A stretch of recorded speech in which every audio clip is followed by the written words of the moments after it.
좀 더 근본적인 질문을 해볼까 합니다. 그 왜 예전에 유행했던 노래 김연자 씨의 노래 중에 아모르 파티 가사 있잖아요. 연애는 필수, 결혼은 선택이다. 이 가사에 대해서 어떻게 생각하시는지, 이 결혼을 꼭 해야 되는 건지 궁금합니다. 저는 일단 이제 앞전에 제가 얘기했듯이 제가 이제 만나는 그 사람이 정말 하나님의 그 형상을 좀 닮아가기 노력하는 사람, 그렇게 갈망하는 사람이라면은 전 자연스럽게 결혼하고 싶은 생각이 들 것 같아요. 그리고 너무 뻔한데 네. 우리 말씀 보면은 하나님의 알죠? 섭리, 창조 질서, 결혼을 하고 생육하고 번성해라. 그렇죠. 완성해라. 나는 정말 하나님의 그 명령이잖아요. 그렇기 때문에 그 마음을 이제 결혼을 하게끔 그런 마음이 들게끔 하나님이 다 준비시켜주지 않을까 싶어요. 네. 그 종교개혁자 존 칼빈은 제가 정말 좋아하는 형님인데요.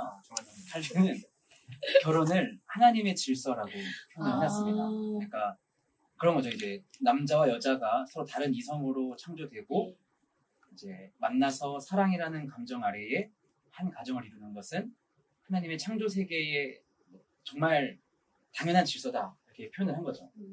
근데 신기하게도 나중에 칼빈이 그 제네바에서 결혼법을 제정할 때 그런 문구를 쓰는 게 있어요.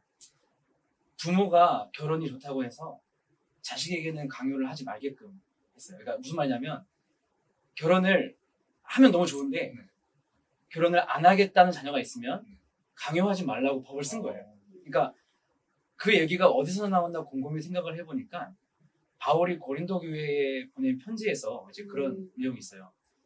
나는 독신인데 너네가 할 수 있으면 나처럼 독신으로 살아도 나쁘지 않다. 하지만 정욕을 다스리기 어려우면 결혼해라. 그러면서 이제 끝말이 뭐라 말을 했냐면 이 사람은 이러하고 저 사람은 저러하니까 니네 알아서 해라. 마음대로 해라. 이렇게 썼거든요. 그러니까 무슨 말이냐면 결혼이라는 것이 그 아모르 파티 제가 무슨 이유가 결혼은 선택이다라고 표현하는 내용이 사실은 틀린 말은 아니라고 저는 봐요. 그러니까 결혼은 저는 너무 좀 좋고 말이 잘 안 나오는데 거짓말하는 게 아닙니다. 결혼하니까 너무 좋아요. 코가 좀 길어졌어. 그러니까 너무 좋아요. 진짜 저는 무조건 추천하는데 혹시나 이제 좀 결혼을 안 하려고 하시는 분들이 계실지 모르겠는데 이제 그게 약간 죄책감은 없었으면 좋겠어요. 네. 하나님의 창조 질서에 좀 잘 편승하고 싶으시다면 결혼을 하시는 게 너무 좋고 만약에 나는 정말 결혼 안 하고 이제 뭐 예를 들자면 그런 케이스가 있어요. 이제 부모님을 모셔야 되거나 그다음에 이제 저희 이제 나래부를 좀 섬기고 있는데 나래부 같은 경우에는 이제 장애가 있는 동생을 이제 돌보기 위해서 결혼을 포기한 분도 계세요. 사실 이제 뭐 그런 케이스인 경우들에 있어서 너무 죄책감을 갖지 않았으면 좋겠다는 말씀을 드리고 싶은데요. 일단 결혼은 정말 추천합니다. 자매님 말대로 결혼을 이 사람하고 너무 좋으면 하게 돼요. 너무 하고 싶고 결혼하면 정말 행복합니다. 결혼하고 할 게 없네요. 바울 말씀하셨는데 자녀에게 결혼을 강요하지 말라. 아드님이 혹시 나중에 커가지고 아빠 난 독신으로 살 거예요. 엉덩이를 가정을 이루고 출산을 하게 되면 그때 얻는 감정은 연애했을 때는 사실 잘 모릅니다. 그러니까 얼마나 행복한지를 알기 때문에 자녀에게 권유는 하고 싶어요.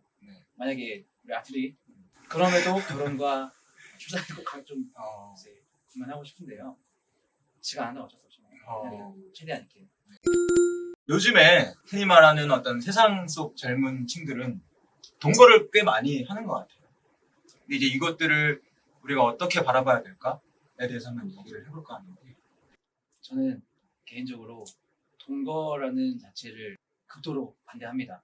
동거의 목적이 무엇이냐를 생각을 먼저 해보면 이제 뭐 너무 좋아서 같이 사는 거겠죠. 근데 이제 정말 결혼을 준비하면서 동거로 먼저 좀 알아보겠다라고 한다면 굉장히 좀 섣부른 생각이라고 생각해요. 이 사람하고 지금 동거를 해도 결혼하면 또 다릅니다.